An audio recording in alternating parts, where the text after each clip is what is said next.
Hello friends, Yamini ज्योतिष में आपका स्वागत है। मेरा नाम राजेश बब्बर है। तो आज मैं आपको 2-3 अलग अलग चीज़ें वर्ष कुंडली से रिलेटेड ही बताने जा रहा हूँ। बहुत इंपॉर्टेंट है ये टॉपिक, इसको ध्यान से आप समझिए।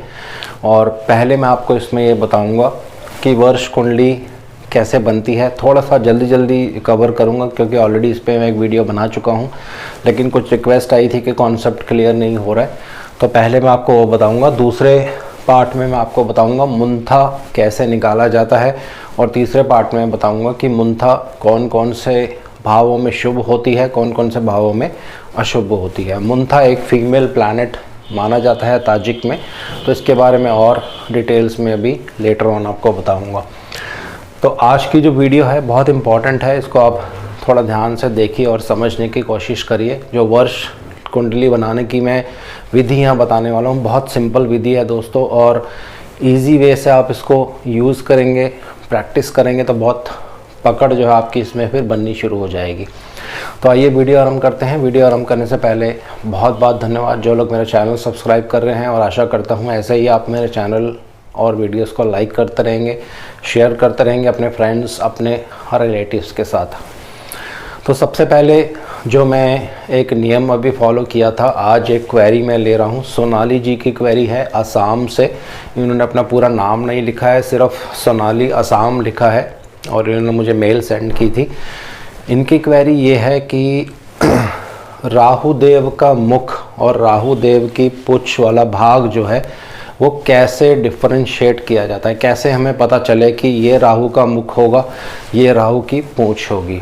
तो सिंपल है, बहुत इजी कॉन्सेप्ट है। इस पर ऑलरेडी एक मेरी वीडियो भी है, वो आप देखेंगे, वहाँ जाके पूरी डिटेल्स में मैंने बता रखा है, लेकिन बहुत इजी ढंग से आपको मैं बता देता हूँ। तो ये जो कॉन्सेप्ट है, अभी 2-3 वीडियोस 4 वीडियोस पहले ही मैंने ये स्टार्ट किया है। किसी को भी अगर कोई क्वेरी है, क्वेरी छोटी होनी चाहिए दोस्तों, और कुंडली से रिलेटेड नहीं हो, आप अपनी बर्थ डिटेल्स उस पर प्लीज़ मत शेयर कीजिए। जो आपकी क्वेरी हो या आपके मन में कोई दुविधा है किसी चीज़ को लेकर, वो आप मुझे सेंड कर सकते हैं, और मैं अपनी पूरी कोशिश करूँगा जितना भी मेरे पास ज्ञान है उस चीज़ का आंसर दे के आपकी क्वेरी को सॉल्व करने की। तो आइए, राहु देव आप सबको मालूम है सदा उल्टे चलते हैं, हमेशा वक्री रहते हैं। तो इसमें क्या है, एग्जाम्पल ले लेते हैं। राहु देव आपकी कुंडली में 27 डिग्री और 48 मिनट पे है। तो एक सिंपल लॉजिक ये होगा, मैं यहाँ पे 30 डिग्री लिख लेता हूँ। राहु देव आरंभ करते हैं 30 डिग्री से, फिर ये पीछे की तरफ जाना शुरू करते हैं दोस्तों।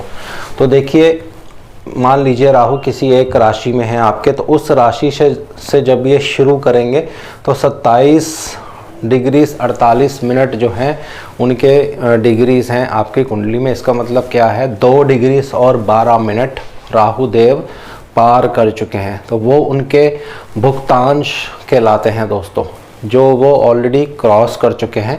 तो इसको राहु देव की पुच्छ पानी कहा जाता है। और 27 डिग्री और 48 मिनट अभी इनको और पीछे जाना है, यानी ये भोग्य अंश हैं जो उनको अभी भोगने हैं। तो ये राहु देव का मुख माना जाता है। और राहु देव के मुख के पास जब कोई प्लैनेट आ जाते हैं तो उसको राहु देव ग्रास कर लेते हैं, उस पर अपना बहुत बुरा इफेक्ट डालते हैं, लेकिन वो बहुत पास होने चाहिए। मान लीजिए आपकी कुंडली में राहु देव 27 डिग्री 48 मिनट पर हैं किसी एक राशि में, वहीं पे मंगल देव भी विराजमान हो जाते हैं 25 डिग्री पे, और डायरेक्ट होने चाहिए वो मंगल देव।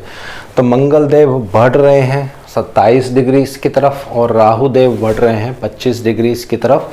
तो एज अ रिज़ल्ट क्या होगा, मंगल देव राहु के मुख में समा जाएंगे दोस्तों। 2 डिग्रीज का ही डिफरेंस होगा, तो ऑलरेडी उनके मुख में ही कहा जाता है उनको।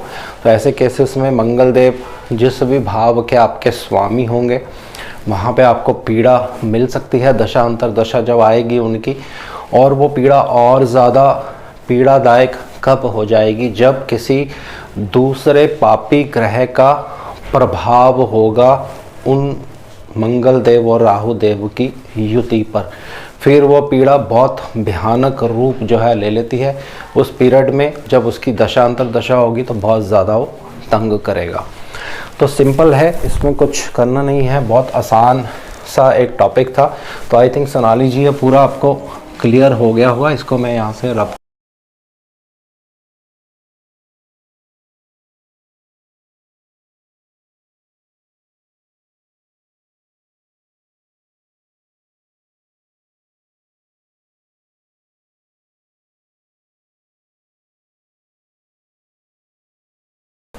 अब आगे बढ़ते हैं। जैसे मैंने आपको कहा था कि कैलकुलेशन आपको बताऊंगा वर्ष कुंडली कैसे बनाई जाती है, और थोड़ा मैं जल्दी बताऊंगा क्योंकि ऑलरेडी इस पर एक मेरी वीडियो है, तो मैं इस टॉपिक को थोड़ा और डिटेल्स में डिस्कस नहीं करना चाहता हूं।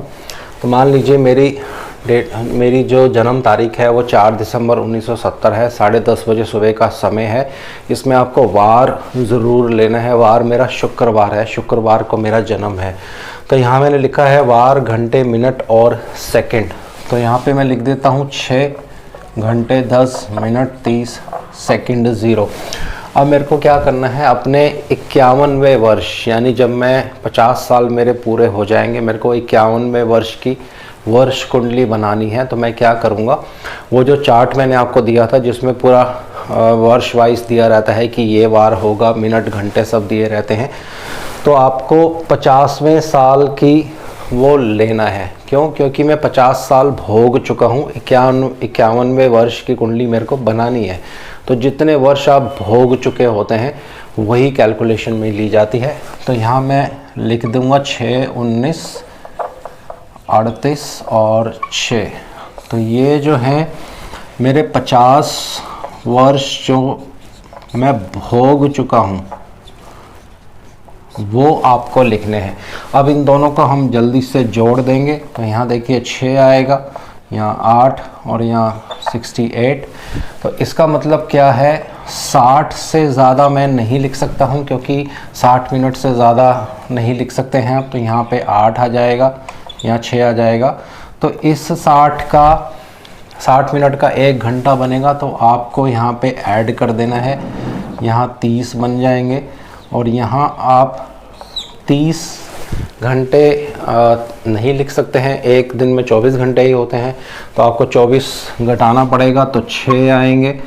और इसका जो एक वार, एक दिन आपका एक्स्ट्रा हो जाएगा, वो यहाँ पे आप जोड़ देंगे। तो 6, 12 और 1 13, और 13 वार आ गए। अब 13 वार भी हम नहीं ले सकते हैं क्योंकि 7 वार से ज़्यादा वार नहीं होते हैं हमारे पास। ये पूरे वार लिखे हैं मैंने यहाँ पे, तो इसमें से 7 मैं कम करूँगा तो 6 आ जाएगा। तो ये अब मेरा समय आ गया है 51वें वर्ष की, जब मैं वर्ष कुंडली बनाऊंगा 4 दिसंबर 2020, क्योंकि 2020 में मेरे 50 साल पूरे हो जाएंगे दोस्तों। तो यहाँ देखिए 1970 और 50, 2020।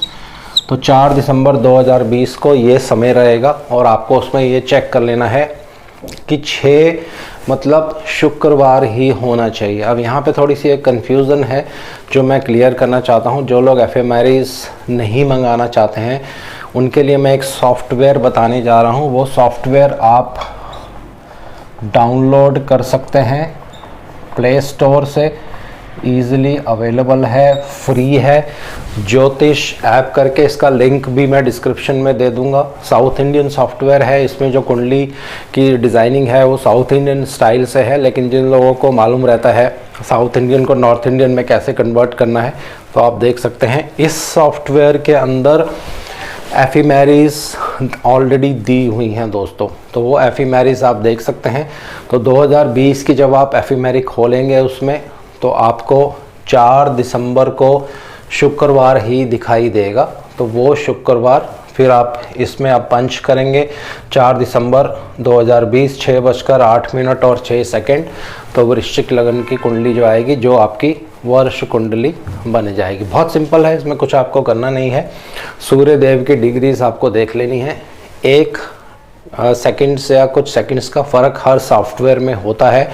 अगर जैसे मेरी सूर्यदेव की 18-12 डिग्रीज़ हैं तो कुछ सॉफ्टवेयर्स में वो 18-11 और कुछ पॉइंट्स दिखाता है, तो उसमें ज़्यादा फ़र्क या चिंता करने की बात नहीं होती है। तो ये ज्योतिष ऐप है, ब्लू कलर का इसका एक लोगो दिखाई देगा आपको प्ले स्टोर पर, तो ये आप डाउनलोड कर सकते हैं। तो इसको मैं अब रब कर देता हूँ, इसकी आवश्यकता नहीं पड़ेगी अभी हमें।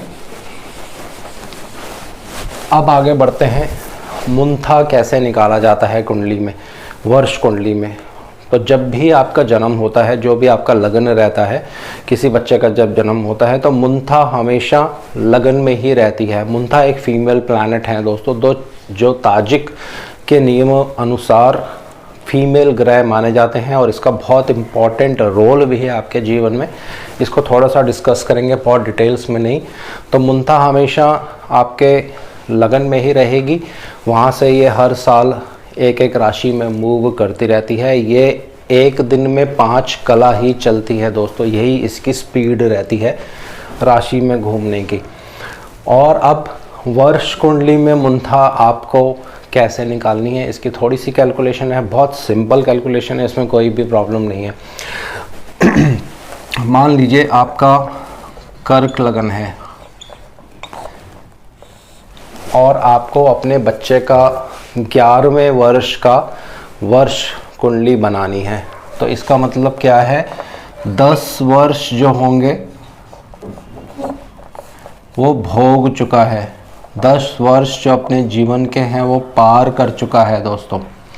तो आपको जो लगन में राशि होगी नंबर 4 कर्क लगन था, और जितने वर्ष वो भोग चुका है, 10 वर्ष वो भोग चुके हैं, तो यहाँ पे इन दोनों को जोड़ देना है। तो ये 14 आ गया, और इसको फिर 12 से आपको भाग देना है, भाग करना है। तो 12 से जब आप इसको भाग देंगे, सॉरी यहाँ पे 2 आएगा, तो ये जो शेष हमारे पास बच जाता है, जिसको इंग्लिश में रिमाइंडर कहा जाता है, नंबर 2, ये मुंथा की राशि आ जाएगी। तो जो भी इनकी वर्ष कुंडली बनेगी उसमें 2 नंबर राशि में मुंथा आ जाते हैं दोस्तों। और मुंथा शुक्रदेव की राशि में है, तो मुंथेश शुक्रदेव माने जाते हैं। बहुत से आप कभी बुक्स पढ़ेंगे या कोई यूट्यूब चैनल देखेंगे, उसमें मुंथेश वो बार बार बोलेंगे, तो मुंथेश का मतलब यही होता है, मुंथा जिनकी राशि में होंगे उसके लॉर्ड को मुंथेश कहा जाता है दोस्तों। तो मुंथा ऐसे निकाली जाती है। और अब थोड़ा सा मैं आपको ये बताता हूँ कि कौन कौन से भावों में मुंथा जो है शुभ होती है, इसके शुभ रिजल्ट्स देखने को मिलते हैं। देखिए, ये कुछ ताजिक के नियम हैं जो पराशरी नियम से थोड़े से अलग हैं। वो एक डिफरेंट ढंग से कुंडलियों को देखते हैं और उनमें अलग तरह के एक कॉन्सेप्ट्स, एस्पेक्ट्स, दृष्टियाँ जो होती हैं वो ली जाती हैं। वो सेकंड पार्ट में आपको सारा डिटेल्स में बताने वाला हूँ। तो मुंथा शुभ कहाँ होती है, पहले ये देख लेते हैं। सबसे ज़्यादा शुभ, तो इसको मैं रब कर देता हूँ, इसकी अभी ज़रूरत नहीं पड़ेगी।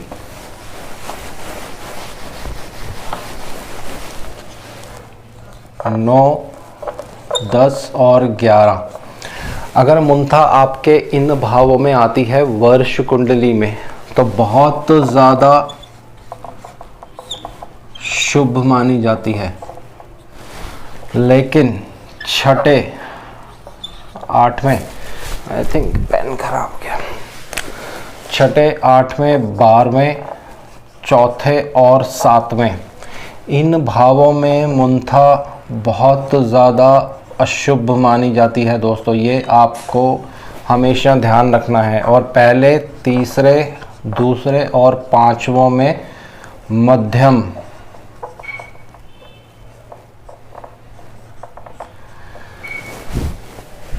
तो 9वें, 10वें, 11वें भाव में बहुत शुभ, और 6ठे, 8वें, 12वें, 4थे भावों में बहुत अशुभ, और पहले, तीसरे, दूसरे और 5वें भाव में एक मध्यम ये रिज़ल्ट देती है।